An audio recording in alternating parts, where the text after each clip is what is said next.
Salut à tous, ici Michael, j'espère que vous allez bien. On se retrouve aujourd'hui pour un nouveau tuto express. Petit aparté avant le début de vidéo. Twitch.tv, Michael TV, n'hésitez pas, tous les week-ends je fais de la 3D de 21h à 23h le samedi et le dimanche. C'est une plateforme de live streaming, donc on fait du Blender, on fait des projets, je vous apprends des choses, c'est trop bien. Sur ce, on continue la vidéo. On va voir aujourd'hui comment réaliser de l'herbe. Là vous vous dites, on l'a déjà vu. Oui, mais on va voir dynamiquement comment éditer l'endroit où je veux de l'herbe sur ma topologie et l'endroit où je n'en veux pas, avec le weight painting. C'est une question qui est revenue quelques fois en Weekly Blender. J'avais jamais pris le temps de détailler ceci, donc on va le voir. Alors quand je dis dynamique, ça veut dire quoi? Ça veut dire qu'en temps réel, je pourrais sélectionner mon objet, passer en weight paint, et là directement dire à Blender, ben ici, je ne veux pas de l'herbe, je veux un chemin par exemple, et automatiquement, il va me l'ajuster en faisant un petit dégradé sur le côté. Donc c'est exceptionnel, vous allez voir, c'est pas très compliqué. Donc, je fais des petits CTRL Z parce que j'étais satisfait de ce que j'avais au début, et on va refaire tout ça depuis le début. Ok, donc j'ai supprimé le cube de base. Je vais créer un objet de type cercle, cycle. En bas à gauche, tac, je vais mettre vertices 64, un petit peu plus, comme ça j'aurai suffisamment de définition pour la suite. Vous allez comprendre pourquoi. Je vais agrandir un petit peu mon cercle. Je vais passer en mode édition avec Tab. Je fais F pour faire un fill, c'est-à-dire qu'il va me remplir mon cercle. On aurait pu l'activer en bas à gauche, mais voilà. Si je peux à chaque fois vous rajouter des petites fonctionnalités, c'est l'essentiel. Et maintenant, je vais vouloir découper ceci en rajoutant des subdivisions. Comment je fais? La méthode la plus facile, c'est de sélectionner ma face, d'appuyer sur I et de faire une petite insertion comme ceci. Et maintenant, si je veux répéter cette opération plusieurs fois, je fais Shift R. Et à chaque fois, vous voyez, il va me refaire une insertion. Donc je peux faire ça jusqu'au centre de mon objet. Voilà, je vais m'arrêter à peu près ici. Et là, on est pas mal. On a un nombre de subdivision qui est suffisant pour travailler, on va dire, au début de mon objet. Mais ça ne va pas suffire pour la suite. Vous allez comprendre pourquoi. Notamment quand on va vouloir peindre sur l'objet parce qu'on va avoir besoin de vertices supplémentaires. Là, c'est pas assez dense. OK ? Donc je vais aller dans le Particle Properties, je vais cliquer sur plus. Par défaut, on a des particules de type émetteur. Vous savez que dans Blender, on n'a pas deux catégories. Tout se situe dans les particules, mais on a l'émetteur pour faire des particules vraiment qui vont tomber, et les particules de type air. Donc cheveux, qui peuvent servir à faire des tapis, de la fourrure, du cheveu, des poils, de l'herbe, ce que vous voulez. Air length, je vais mettre 0,3. Voilà, ça me l'air pas mal. 0,3 mètres. Ensuite, je vais rajouter des children, donc ça c'est très important, en mode interpolation, et là vous allez voir ce que ça fait. Alors pour voir un petit peu plus le rendu, je pourrais passer en vue ici, sélectionner ma light et augmenter un petit peu sa force, je vais la mettre à 5000 watts, c'est beaucoup, mais ça me permet d'avoir un truc assez sympa. Et je vais créer un nouveau matériau pour l'herbe, très rapide, donc ce sera juste une couleur verte. Par défaut, celui-là ça va être le sol, je vais cliquer sur plus. Celui-là, ça va être de l'herbe. Tac, et je vais juste mettre une base color verte. Voilà, comme ceci. Et la foncer un petit peu. Et maintenant, pour indiquer à Blender que mon herbe doit prendre ce matériau-là, donc l'index numéro 2, et non l'index 1 qui est le sol, je retourne sur mon système de particules, je vais dans Render, Material, je vais sur herbe. Et là, automatiquement, vous voyez, j'ai bien mon herbe. Alors, là, ça ne me va pas trop. Pourquoi? Parce que j'ai pas assez de particules. Display Amount dans l'interpolation des children, donc par défaut none, ça veut dire qu'on va avoir que nos guides qu'on a peint, donc là je vais avoir 1000 particules.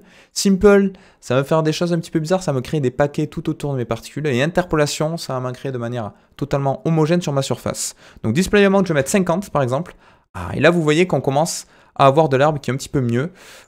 Cette lampe est peut-être un petit peu trop puissante, voilà. Et là, on va dire qu'on a notre herbe. Donc c'est du temps réel, c'est pas fait pour avoir un rendu joli, mais voilà à quoi ça correspond. Je vais switcher un petit peu entre l'affichage solide et l'affichage rendu pour que vous puissiez bien vous rendre compte de ce qui se passe dans la vue 3D, parce que des fois, avec cet affichage-là, on voit pas trop, surtout avec l'encodage vidéo, on voit pas trop ce qui se passe avec toutes ces particules, qui sont vraiment très fines. Donc maintenant, je dois indiquer à Blender que je vais créer un vertex group avec un poids sur chaque vertex, et qui va me définir la densité et la longueur de mes particules. Et c'est là que vous voyez que tout est un petit peu lié dans la 3D, c'est que le vertex group avec les poids, le weight painting, on peut l'utiliser pour les armatures, pour définir vraiment le poids de chaque bone sur le déplacement de mon maillage, mais je peux également m'en servir pour les particules. Donc voilà, à partir d'une fonctionnalité, on a plusieurs possibilités qui s'offrent à nous. Donc je vais aller dans la sélection de l'objet. En bas à droite, je vais dans le Object Data Properties et je crée un vertex group que je vais appeler herbe densité. Alors, je ne mets pas d'accent, c'est normal. Évitez les accents lorsque vous faites des noms dans la 3D et dans l'informatique d'une manière générale, parce qu'en principe, les logiciels n'aiment pas trop ça. Ils sont souvent codés en anglais, ils n'ont pas d'accent, donc des fois il y a des bugs, ça va vous rencoder ça en ASCII avec des choses bizarres. Pas d'accent, voilà. Et on évite des espaces aussi. Et les caractères spéciaux. Voilà, c'est tout. Petit aparté. Donc maintenant que je suis sur ce vertex group, ça veut dire que quand je vais peindre ici sur mon weight painting, automatiquement il va me l'assigner ici. Si je veux voir par défaut ce que ça fait, parce que là vous voyez je peux peindre mais ça me fait rien du tout, mais je vais faire CTRL Z. Alors déjà on a un petit souci. On n'a pas assez de topologie, vous voyez, c'est ce que je vous disais tout à l'heure. Quand je peins, c'est pas fluide. On a vraiment des choses qui se décalent de manière brute, mais j'ai pas assez de face sur mon objet. Donc ça, je peux le changer. Je vais aller ici dans le Modifier Properties. Je vais rajouter un Subdivision Surface en mode Simple, parce que je n'ai pas besoin d'adoucir, à 2. En level viewport, je fais CTRL A pour l'appliquer. Et là, normalement, j'ai beaucoup plus de face. Et si je retourne dans mon Weight Painting, cette fois-ci, vous voyez, là, c'est beaucoup plus fluide. J'ai beaucoup plus de face. Si je passe en mode édition, oui, j'ai beaucoup plus de face, donc ça va être beaucoup plus fluide lorsque je vais peindre. Donc là, si je peigne, il ne se passe rien. C'est normal.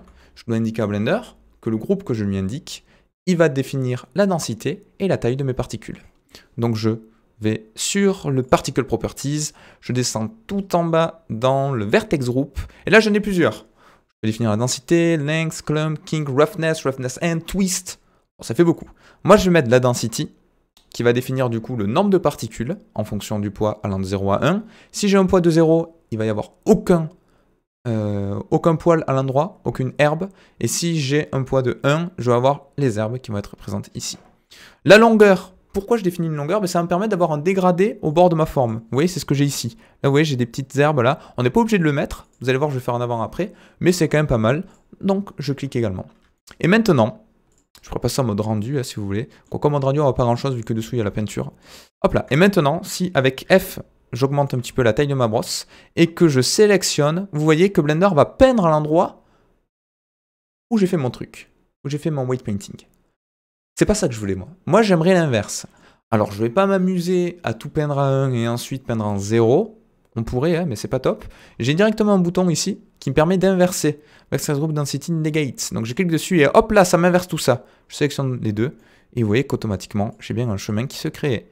Donc je peux peindre comme je le souhaite.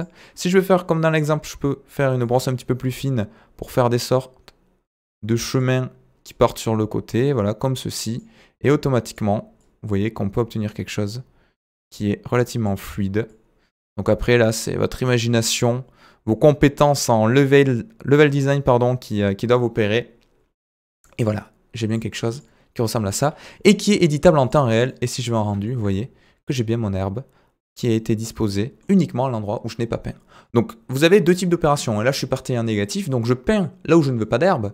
Mais vous pourriez très bien dire à Blender que vous voulez peindre là où vous voulez de l'herbe. Alors pourquoi j'ai mis la longueur? Vous voyez là, ça me crée des petites particules un petit peu plus courtes pour créer un dégradé. Si je l'enlève, hop là. Vous voyez que les particules elles font tout le temps la même taille et j'ai des petits soucis. Donc je vous conseille de le laisser. Si vous trouvez qu'il n'y a pas assez d'herbe, vous pouvez augmenter le nombre de particules ici dans l'interpolation, sachant que dans le rendu, il va y en avoir plus. Donc ça, c'est un petit peu comme le Subdivision Surface et d'autres matériaux. Vous avez deux valeurs différentes, une pour le display, donc l'affichage 3D, une pour le rendu. La plupart du temps, on met beaucoup moins de particules dans le display comparé au rendu, ça paraît logique. Comme ça, on peut commencer à travailler comme on souhaite de manière fluide dans l'affichage 3D, et ensuite, au moment du rendu, on va avoir plus de choses. Mais là, si je passe à 100, on va voir, voilà, lors du rendu, on aura quelque chose qui ressemble à ceci, donc quelque chose de beaucoup plus dense. Maintenant, si vous voulez avoir un truc un petit peu plus réaliste, donc déjà, sachez que vous pouvez même activer, si vous le voulez, du vent en temps réel pour avoir vos particules qui se plient. Donc si vous voulez, on verra ça juste après, si j'y pense et si j'ai le temps. Mais sinon, je pourrais aller dans la roughness et rajouter un petit peu plus d'aléatoire en augmentant cette valeur-là. Vous voyez que ça va me pencher un petit peu mon herbe et j'aurai quelque chose qui est un petit peu plus réaliste du coup. On va sortir un problème, c'est qu'on n'a pas assez de subdivision ici. J'en ai 3 par défaut. Donc si je monte un petit peu dans le viewport display ici, le strength step, je vais le passer à 6 et vous allez voir que ça va m'adoucir toutes mes particules. Donc ça, c'est pas mal. Pour que ce soit effectif lors du rendu, je peux le mettre ici. 6 également. Et là, on commence à avoir quelque chose qui est pas mal. Alors, j'avais peut-être un petit peu trop mis, hein. Mais vous voyez, ça fait des petites variations qui sont assez sympas. Donc voilà. Je vous disais également qu'on pouvait activer en temps réel la physique. Donc ça, c'est quelque chose qui est assez important. et qu'on va souvent utiliser. Donc pour ce faire, je vais désactiver le display amount, je vais le mettre à 0. Je vais activer ici le Air Dynamic et je vais rajouter un Force Field. Donc avec Shift A, je vais rajouter par exemple un cercle. Je vais mettre sur le côté RY90. Et là, je vais dire à Blender, ok, là si je fais espace, vous voyez, il se passe rien. Mes particules ne subissent pas de physique parce que il n'y a aucune force. Il n'y a aucune force qui va les modifier. Mais maintenant, si je dis à Blender, cet objet-là que je viens de rajouter, ce cercle, ben, c'est un force field, donc il va me rajouter du wind, par exemple, donc du vent en français. Je fais wind. Et là, vous allez voir que si je fais espace, automatiquement, vous voyez, j'ai mes particules qui vont se courber et qui vont faire des petits mouvements comme ça. Et ça, c'est top. Ça, c'est top parce que c'est relativement bien optimisé, parce que dans un premier temps, je vais uniquement calculer ça sur mes sortes de guides, mes poils de base. Et ensuite, quand je vais rajouter tout en bas l'interpolation, qu'est-ce qui se passe à votre avis? Eh bien, toutes les particules vont suivre. Donc là, si je fais un play en temps réel avec toutes ces particules, ça va ramer, c'est normal. Mais sachez qu'on va calculer dans un premier temps sur mes particules de base ma physique, et ensuite, les children vont, avec l'interpolation, récupérer ces informations-là de déformation. Donc on pourrait le faire pour du temps réel, hein, avec un pinceau par exemple qui bouge, ou si on a la fourrure d'un animal qui court très vite, où on va voir des mouvements, mais on active le Dynamics sur les particules, Air Dynamics qui est présente juste ici. Vous avez différents types de qualités, vous avez les collisions, vous avez plein de choses à régler, donc ça c'est encore autre chose. Mais vous voyez, en temps réel, on peut obtenir des particules avec du vent, et ça va rendre assez bien. Donc voilà, c'est tout pour aujourd'hui, j'espère que ça vous aura plu. Si vous êtes intéressé par les particules comme ça, j'ai déjà fait des vidéos sur les particules de type Air, mais vraiment pour faire des cheveux, où on va les brosser à la main, où on peut rajouter des modifieurs ici dans le kink, où on a des choses qui permettent de faire des courbes, où on peut faire des vagues, où on peut faire des tresses, on peut faire plein de choses. Donc pour l'herbe, c'est pas trop ce qui va nous intéresser, mais sachez que ça existe. J'espère que ça vous aura plu, et je vous dis à très très vite pour d'autres vidéos sur Blender. Ciao!